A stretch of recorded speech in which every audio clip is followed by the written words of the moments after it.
May mga tao talagang may espesyal na katangian. Isang magnetic na puwersa na humihila sa iba. Isang enerhiya na pumupuno sa kwarto bago pa sila magsalita. Ang malakas na presensya na ito ay hindi mahika o swerte. Ito ay ang iyong aura na gumagana. Ang hindi nakikitang larangan ng enerhiya na nakapaligid sa iyo ay maaaring magsabi ng marami tungkol sa kung sino ka, kahit na manahimik ka. Sa mga nakaraang taon, natuklasan ko na ang mga taong may malalakas na aura ay may mga tiyak na katangian na hindi pwedeng palampasin, na nagtatangi sa kanila mula sa iba.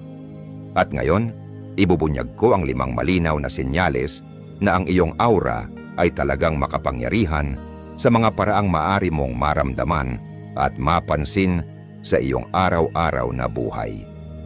Bago tayo magsimula, tandaan na ang pag-unawa sa lakas ng iyong aura ay hindi lang interesante. Maaring baguhin ito ang paraan ng iyong paggalaw sa mundo at kung paano ka kumonekta sa iba. Kung gusto mong makatipid ang oras, ngunit makuha pa rin ang lahat ng mahalagang impormasyon, maaari mong panoorin ito sa 1.5 pagsunod o 2 pagsunod na bilis. Siguraduhing huwag gawlaktawan ng anumang bahagi dahil bawat senyales ay nagtatayo sa pag-unawa ng naunang isa. Handa ka na bang matuklasan kung ang iyong aura ay tahimik na nakakaapekto sa iyong buhay? Magsimula tayo sa unang senyales na ang iyong aura ay maaaring mas malakas kaysa sa iyong inaakala. Naranasan mo na bang pumasok sa isang kwarto at biglang maging sentro ng atensyon nang hindi nagsasalita? O baka naman ang mga estranghero ay biglang nag-uumpisang makipag-usap sa iyo sa pila ng kahera. Ibinabahagi ang buong kwento ng kanilang buhay habang ang tao sa likod mo ay nagtatanong kung ano ang espesyal sa iyo. Maniwala ka, hindi lang dahil may maamo kang mukha.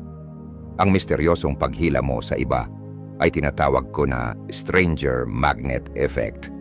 At ito ang number 1 na senyales ng malakas na aura.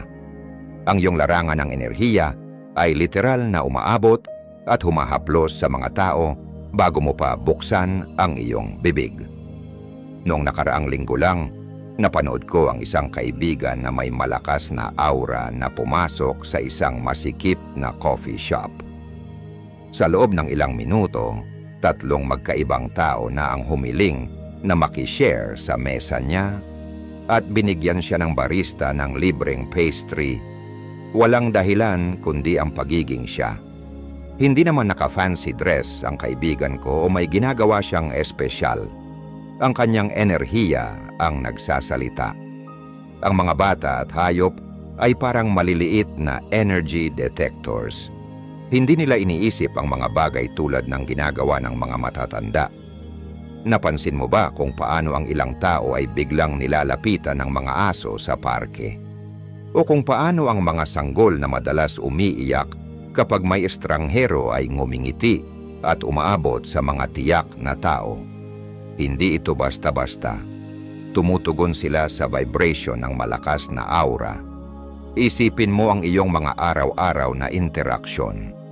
Laging ba ikaw ang naaalala ng mga tindero-tindera? Nakakakuha ka ba ng mas magandang serbisyo ng walang halatang dahilan? Ang matamlay bang bus driver ay ngumiti nang makasakay ka? Hindi ito mga coincidences. Ang iyong malakas na aura ang gumagana. Ang agham ay sa wakas ay umabot sa mga bagay na matagal nang alam ng mga energy workers. Ang ating katawan ay gumagawa ng electromagnetic fields na kayang maramdaman ng iba sa subconscious na paraan.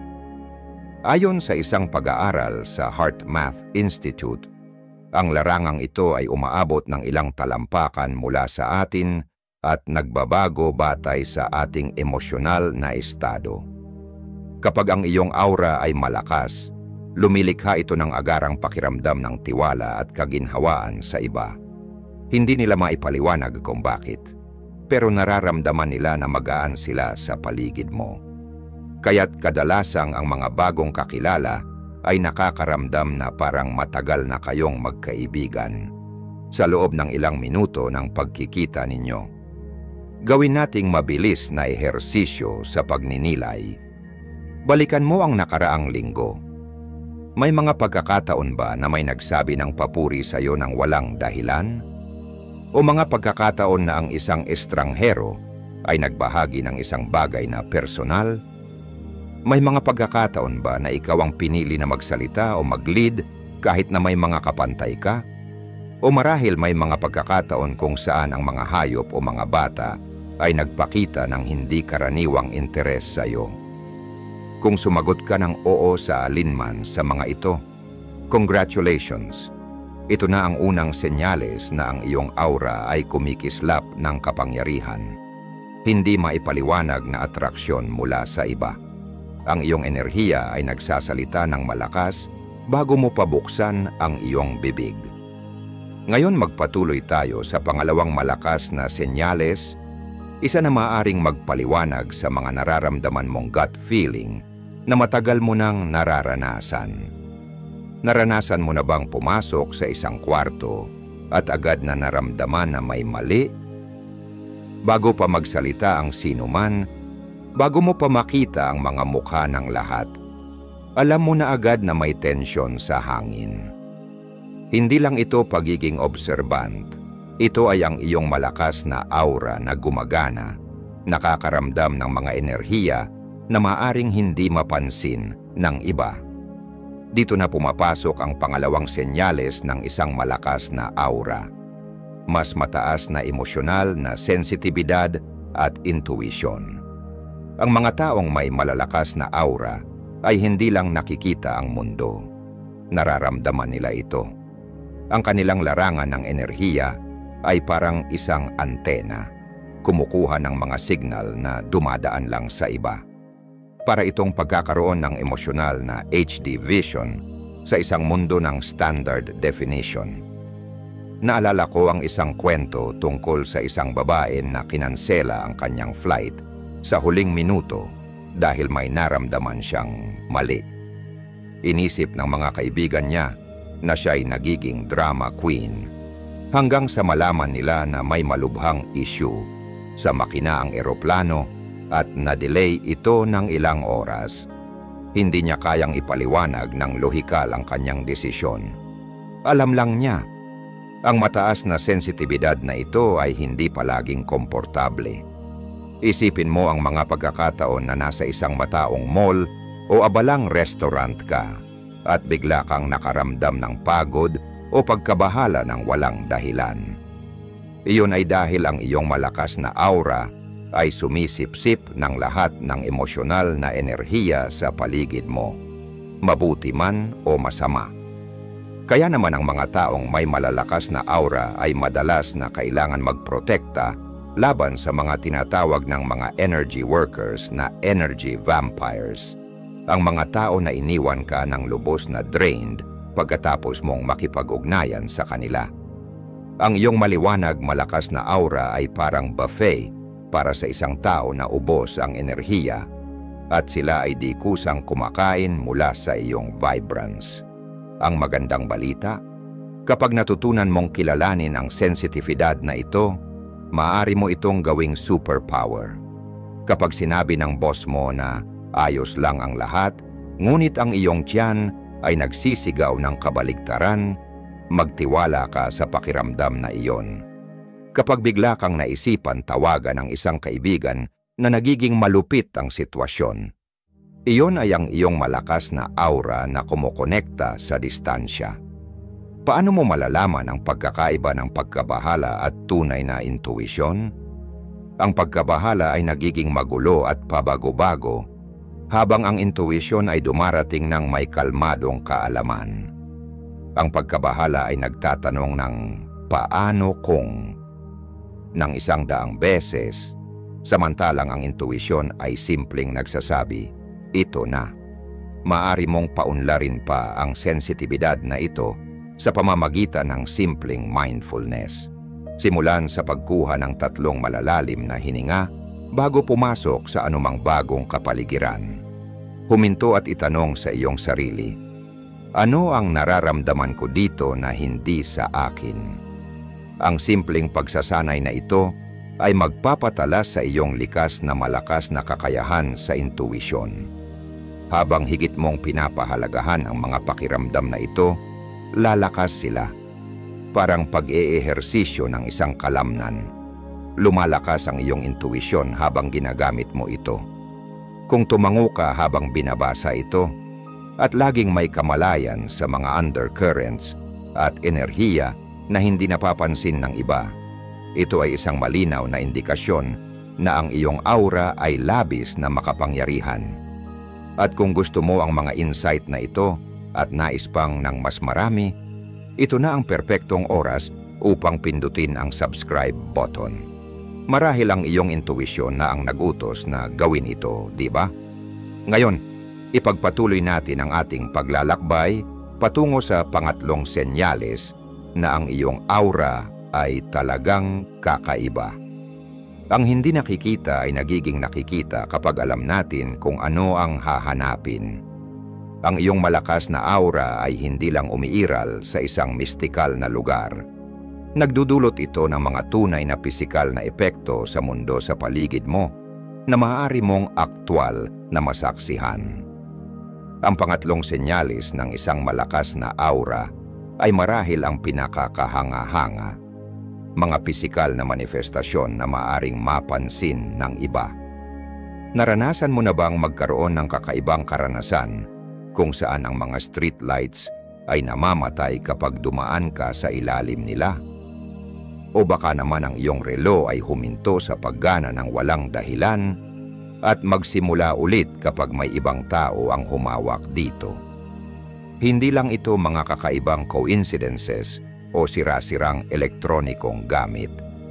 Ang mga ito ay ang iyong energy field na nakikipag-ugnayan sa pisikal na mundo sa kamangha-manghang paraan. Ang mga taong may pambihirang malalakas na aura ay madalas mag-ulat na ang mga elektronikong aparato ay nagka-malfunction sa paligid nila. Ang baterya ng kanilang cellphone ay nauubos ng mas mabilis kaysa normal. Ang mga computer ay nagyeyelo kapag sila ay naging emosyonal. Ang mga light bulb ay kumikislap o kaya naman ay nasisira kapag sila ay pumasok sa isang kwarto. Nangyayari ito dahil ang iyong malakas na electromagnetic field ay talagang nakikialam sa mga electrical currents. Literal na ang iyong enerhiya ay masyadong malakas para sa mga regular na circuits. Isa pang tanda ay ang mga pagbabago sa temperatura. Madalas bang magsabi ang mga kaibigan mo na ikaw ay kakaibang init sa katawan kahit nasa mga malamig na silid? O baka naman lagi nilang binabanggit na nararamdaman nila ang isang mainit na alon kapag pumasok ka sa kanilang espasyo. Ang iyong enerhiyang panginginig ay sobrang taas na. Talagang nag-generate ito ng init na nararamdaman ng iba. Napansin mo ba na minsan ay bigla kang magkakaroon ng goosebumps kahit walang nakakatakot o malamig na nangyayari? Ayon sa mga researcher sa University of California, ang mga ganitong spontaneous na pilomotor response ay kadalasang nauugnay sa mga sandali ng mataas na emosyonal o psychic na sensitibidad. Literal na tumutugon ang iyong katawan sa mga pagbabago ng enerhiya na na-detect ng iyong malakas na aura. Ang agham sa likod nito ay talagang kahanga-hanga. Ang bawat katawan ng tao ay nag-generate ng isang bioelectric field. Ngunit ang mga taong may malalakas na aura ay gumagawa ng mga field na mas malakas ang lakas. Sa mga laboratorio, nakarecord ang mga researcher ng mga electromagnetic fluctuations gamit ang mga espesyal na kagamitan tulad ng Kirlian photography at GDV na nangangahulugang gas discharge visualization cameras. Isang energy healer na nakatrabaho ko ang makakapekto sa mga compass needles. Kapag siya ay nasa malalim na meditasyon, ang magnetic field sa paligid ng kanyang katawan ay nagiging sobrang lakas na pansamantalang nangingibabaw sa magnetic pull ng Earth. Bagamat isang extreme na halimbawa ito, marami pa rin sa mga taong may malalakas na aura ang nakakaranas ng mga maliliit na bersyon ng phenomenon na ito.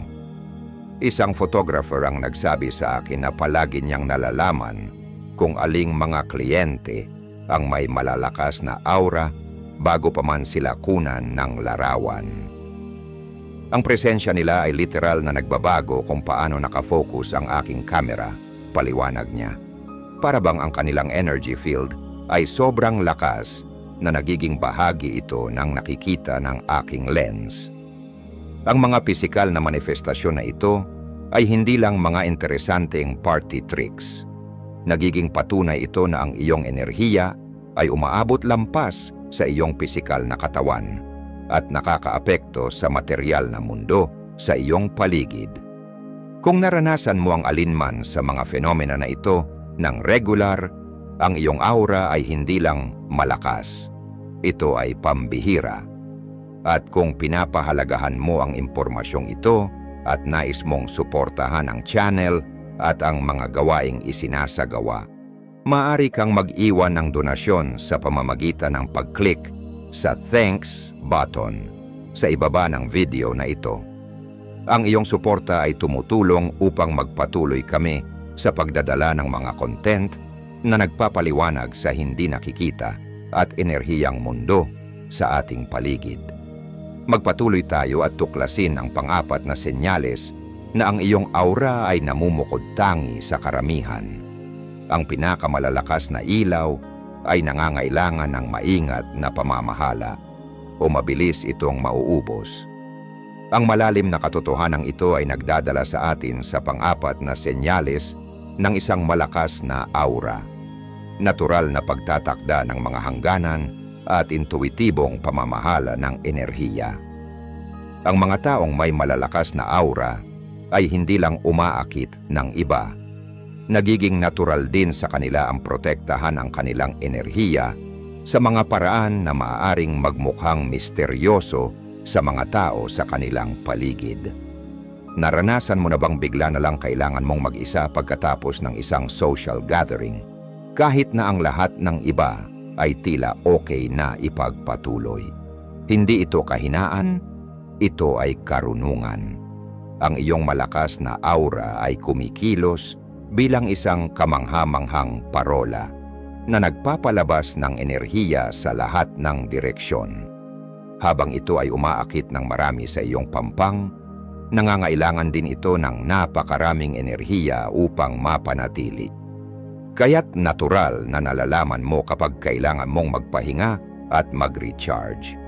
Ang iyong sistema ng enerhiya ay mas maunlad at, sa makatuwid, mas demanding kaysa sa iba. Ang mga may ordinaryong aura ay maaring magtaka kung bakit minsan ay kinansela mo ang mga plano sa huling minuto o kailangan mo ng sariling kwarto sa hotel kapag naglalakbay. Hindi nila nauunawaan na ang iyong sensitibidad ay hindi isang pagpipilian. Ito ang natural na epekto ng pagkakaroon ng isang energy field na umaabot ng mas malayo at sumisipsip ng mas maraming enerhiya kaysa sa karaniwang tao. Ang mga mataong lugar ay maaaring maging isang hamon. Napansin mo ba kung paano ang mga shopping malls, konsyerto o abalang restaurant ay ganap na nakakabawas ng iyong lakas, habang ang mga kaibigan mo ay napapalakas ng parehong karanasan? Ang iyong malakas na aura ay pinoproseso ang lahat ng emosyonal na impormasyon sa paligid mo. Para bang sinusubukan mong makinig sa isang daang pag-uusap ng sabay-sabay. Kaya't ang mga taong may malalakas na aura ay kadalasang nagkakaroon ng tinatawag na psychic shields ng mga energy workers, mga protektibong hangganan na nagsasala kung aling mga enerhiya ang papayagang pumasok sa kanilang field.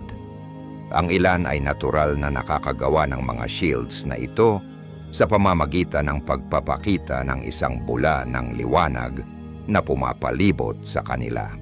Ang iba naman ay nagsusuot ng mga partikular na bato o metal na tumutulong upang ma-stabilize ang kanilang energy field. Ang nakakatuwa dito ay hindi lang ikaw ang apektado ng iyong malakas na aura. Binabago nito ang enerhiya ng bawat silid na iyong pinapasok. Napansin mo ba kung paano ang mga pagtatalo ay madalas na humihinto kapag dumating ka?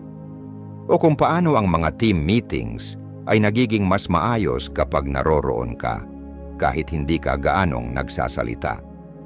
Hindi ito isang coincidence. Ang iyong field ay aktwal na pinaghaharmonize ang mga magkasalungat na enerhiya sa paligid mo. Ang kakayahang ito na makaimpluwensya sa dynamics ng grupo ay isang biyaya at isang responsibilidad. Kapag ginamit ng maayos, maaari itong magpagaling ng mga relasyon at lumikha ng mga mapayapang kapaligiran. Gayunpaman, nangangahulugan din ito na patuloy mong pinoproseso ang mga enerhiya na hindi iyo, na maaring maging nakakapagod kung hindi ito maayos na namamanage. Narito ang isang makapangyarihang practice na makakatulong upang mapanatili ang iyong mga hangganan. Bago pumasok sa anumang mahirap na kapaligiran, imaginin mong may mga ugat na tumutubo mula sa iyong mga paa, pababa ng malalim sa lupa.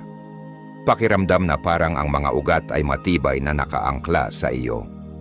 Ang sinaunang teknik na ito ay tumutulong upang manatili kang konektado sa iyong sariling sentro, habang pinapayagan ang iyong malakas na aura na magtrabaho ng walang pagkapagod. Isang mahalagang practice din ang regular na paglilinis ng enerhiya. Imahinasyon mo na ikaw ay nakatayo sa ilalim ng isang talon ng gintong liwanag na nililinis ang anumang enerhiya na hindi iyo. Gawin ito araw-araw, lalo na pagkatapos ng pagiging sa mga tao o sa paligid ng mga emosyonal na intense na tao. Ang katotohanan ay ang heightened sensitivity at natural na pagtatakda ng mga hangganan na ito ay hindi mga pasanin, kundi mga patunay ng pambihirang lakas ng iyong aura. Ang pagkatuto upang pahalagahan ang mga pangangailangang ito ay hindi pagiging makasarili. Ito ay isang kinakailangang pangangalaga sa kamangha-manghang enerhiya na dala mo sa mundo. Kung ikaw ay natural na lumilikha ng mga hangganang ito at kailangan ng oras para mag-isa, hindi ito kakaiba o antisosyal. Ito ang ikaapat na hindi maikakailang senyales na ang iyong aura ay kumikilos sa isang mas mataas na frequency kaysa sa karamihan. Ang kaalamang ito lamang ay maaaring magbago kung paano mo tinitingnan ang iyong sarili at ang iyong mga pangangailangan. Ngayon, balikan mo ang huling pagkakataon na matinding hinangad mo ang isang bagay.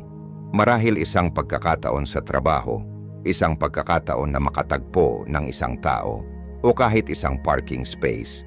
And ito ay dumating ng halos mahiwaga sa iyong buhay. Swerte ba iyon pagkakataon o may iba pang nangyari?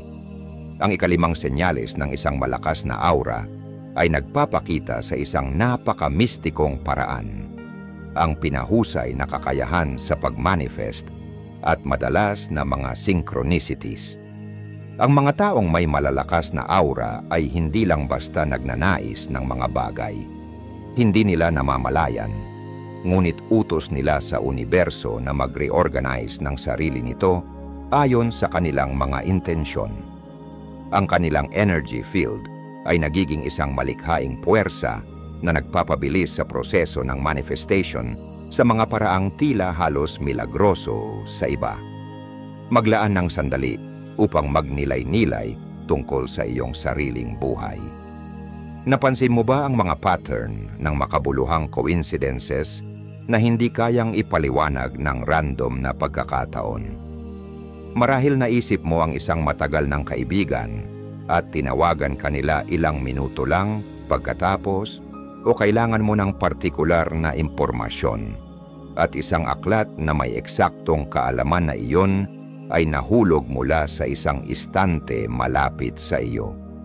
Hindi lang ito mga maswerteng aksidente. Ang mga ito ay ang iyong malakas na aura na binabago ang realidad upang tumugma sa iyong panloob na pangangailangan.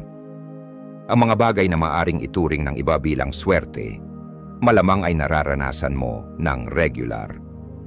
Ang mga oportunidad sa trabaho ay dumating eksaktong kapag kailangan mo sila.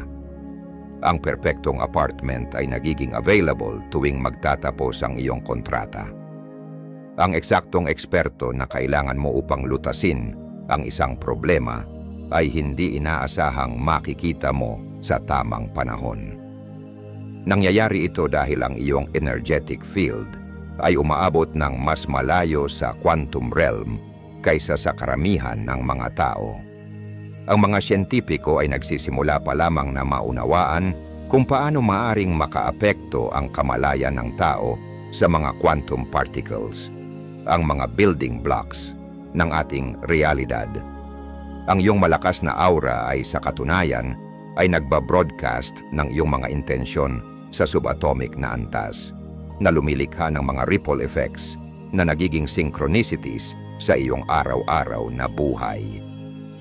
Ang mga taong may malalakas na aura ay madalas makaranas ng tinatawag ni Carl Jung na makabuluhang coincidences sa isang rate na lumalampas sa statistical probability. Maaring mapansin mong paulit-ulit ang mga sequence ng numero tulad ng 111 o 404. Ang mga mensahero ng hayop ay maaaring magpakita sa mga makabuluhang sandali. Maging ang mga lyrics ng kanta sa radyo ay tila direktang tumutugon sa eksaktong tanong na nasa iyong isipan. Ang mga pangarap ay nagkakaroon din ng espesyal na kahalagahan.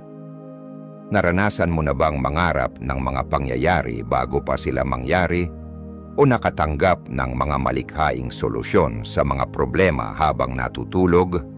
Ang iyong malakas na aura ay patuloy na gumagana kahit sa oras ng pagtulog, ina-access ang impormasyon na lampas sa normal na kamalayan at ibinabalik ito para sa iyong gising na isipan. Ang kakayahan sa manifestation na ito ay hindi lang passive. Maaari mo itong gamitin ng kusa. Kapag nakatuon ang iyong mga intensyon ng may emosyon at kalinawan, ang iyong malakas na energy field ay nagiging parang laser na dumadaan sa normal na mga timeline upang magbigay ng mga resulta ng mas mabilis kaysa sa makatarungan. Subukan ang simpleng teknik na ito bago matulog mamaya. Malinaw na visualisahin ang isang partikular na bagay na nais mong maranasan bukas. Damhin ang mga emosyon ng pagkakaroon nito. Ang iyong malakas na aura ay gagana habang natutulog ka. Inaayos ang mga posibilidad upang gawing mas malamang ang manifestasyon ng bisyon na ito. Magsimula ng isang synchronicity journal. Kapag may nangyaring makabuluhang coincidences, isulat ito. Sa paglipas ng panahon, magsisimula kang mapansin ang mga pattern na magpapakita kung paano nakikipag-ugnayan ang iyong natatanging energy field sa mundo sa paligid mo. Ang ibang tao ay nakakaranas ng madaling manifestasyon sa mga partikular na tema, mga relasyon, pera o mga oportunidad sa pagkamalikhain, habang ang ibang mga larangan ay nangangailangan ng mas tutok na intensyon. Kung madalas kang makaranas ng synchronicities at hindi pangkaraniwang mabilis na manifestasyon, o kung ang mga oportunidad ay tila dumarating sa iyo nang hindi kinakailangang magsikap, ito ay malakas na patunay na ang iyong aura ay umaabot lampas sa mga normal na parameters. Hindi ka lang kasali sa realidad. Ikaw ay aktibong co-creating nito. Isang malalim na regalo ito upang matutunan ang tungkol sa iyong sarili. At isang malaking responsibilidad na gamitin ang kapangyarihang ito ng may kamalayan at para sa pinakamataas na kabutihan. Habang tinatapos natin ang ating paglalakbay sa 5 hindi maikakailang senyales ng isang malakas na aura, magnetikong atraksyon, mataas na intuwisyon, pisikal na manifestasyon, natural na pagtatakda ng boundaries, at pabilis na manifestasyon na kakayahan, Alalahanin na hindi ito mga nakatakdang katangian, kundi mga kasanayan na maaring paunlarin at patibayin. Ang iyong aura ay parang isang kalamnan. Habang binibigyan mo ito ng mas maraming pansin, lalo itong lumalakas. Subukan ang 3 simpleng pang-araw-araw na practices. Una, maglaan ng 5 minuto upang visualisahin ang iyong energy field na kumikinang ng maliwanag sa paligid mo. Pangalawa, ilagay ang iyong mga kamay sa iyong puso at magtakda ng malinaw na intensyon tuwing umaga. Pangatlo, magpahinga mula sa teknolohiya upang i-reset ang iyong natural na electric field. Ang katotohanan ay, ang lahat tayo ay may ganitong kapangyarihan sa iba't ibang antas. Ang pagkakaiba sa pagitan ng mga taong nakakakontrol nito at ng mga hindi ay simpleng kamalayan. Ngayon na natutunan mo na ang mga senyales na ito sa iyong sarili, nakagawa ka na ng unang hakbang patungo sa kusa na pagtatrabaho sa iyong pambihirang enerhiya. Noong una, pinabayaan ko ang mga senyales na ito sa aking sarili, tinanggihan ito bilang imahinasyon o coincidence. Isang malaking pagbabago ng sa wakas ay yakapin ko ang bahaging ito ng kung sino ako. Huwag mong gawing parehong pagkakamali na tanggihan ang iyong mga natural na regalo kapag malinaw na ipinapakita sa iyo ang mga ito. Nais kong marinig ang iyong mga karanasan sa mga komento sa ibaba. Alin sa mga senyales na ito ang pinaka nag-resonate sa iyo? Bago ka umalis, ang algorithm ay pumili ng isa pang video na partikular para sa iyo na magpapalawak sa mga tinalakay natin ngayon. I-click mo na ito. Malamang alam na ng iyong malakas na intuition na ito ay naglalaman ng eksaktong kailangan mong marinig sunod. Hanggang sa susunod, yakapin ang iyong natatanging energetic signature. Ito ang iyong pinakamalaking superpower.